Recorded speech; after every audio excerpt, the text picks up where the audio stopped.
റാഗിയും ഏത്തപ്പഴവും കൂടെ ഒന്നിച്ചു കുഴച്ചെടുത്ത് ആവിയിൽ വേവിച്ചെടുത്തപ്പോൾ ഇത്രയ്ക്കും രുചിയുള്ള പലഹാരമോ?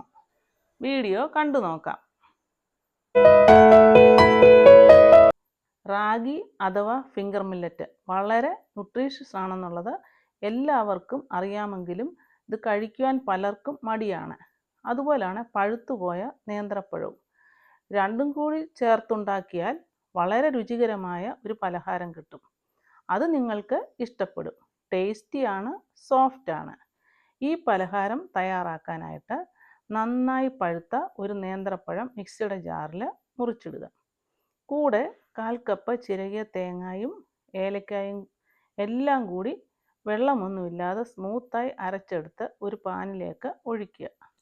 ജാറിൽ 1/4 കപ്പ് വെള്ളം കൂടി ഒഴിച്ചിട്ട് അതും കൂടെ ഇതിലേക്ക് ഒഴിച്ച് ഫ്ലെയിം ഓൺ ചെയ്യുക. ഇളക്കിക്കൊണ്ടിരിക്കുക. ഇതൊന്ന് തിളച്ച് വരുമ്പോൾ ഇതിലേക്ക് 1 ടീസ്പൂൺ അഴുക്കില്ലാത്ത ശർക്കരപ്പൊടി ചേർക്കുന്നുണ്ട്. മധുരം താല്പര്യമില്ലാത്തവർക്ക് ഇത് അവോയ്ഡ് ചെയ്യാം. പഴത്തിൻ്റെ മധുരം കുറച്ച് മാവിൽ ഉണ്ടാകും. പഞ്ചസാര വേണ്ടവർക്ക് അതും ആഡ് ചെയ്യാം. ഇവിടെ ഞാൻ 1 ടീസ്പൂൺ ശർക്കരപ്പൊടിയെ ചേർക്കുന്നുള്ളൂ. അതൊരു നോർമൽ മധുരം ആണ്. നന്നായിട്ട് ഇത് മിക്സായി കഴിയുമ്പോൾ ഇതിലേക്ക് 1 ടീസ്പൂൺ നെയ്യ് ഒഴിച്ച് വീണ്ടും വഴറ്റുക. വഴന്ന് കഴിയുമ്പോൾ ഫ്ലെയിം ഓഫ് ചെയ്യുക.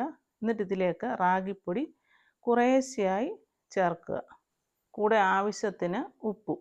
എന്നിട്ട് ഇളക്കിക്കൊണ്ടിരിക്കുക. കുറച്ച് ചൂട് പോകുമ്പോൾ ഇത് കൈകൊണ്ട് കുഴയ്ക്കുക.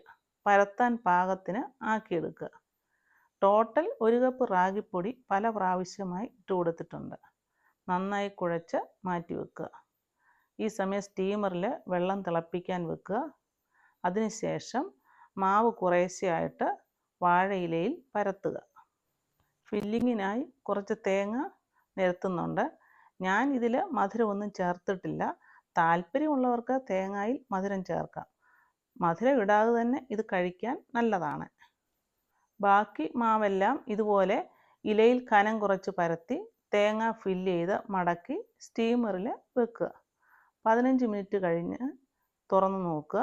അടയെല്ലാം വെന്ത് സോഫ്റ്റായി വന്നിട്ടുണ്ട്.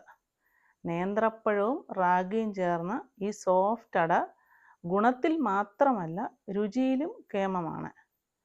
ഈ ഹെൽത്തിയായ പലഹാരം, സോഫ്റ്റ് പലഹാരം നിങ്ങൾക്ക് ഇഷ്ടമായെങ്കിൽ ലൈക്ക് ചെയ്യുക, ഷെയർ ചെയ്യുക, കമൻറ്റ് ചെയ്യുക. അടുത്ത നല്ലൊരു റെസിപ്പിയുമായി കാണുന്നത് വരെ ഹാവ് എ നൈസ് ടൈം.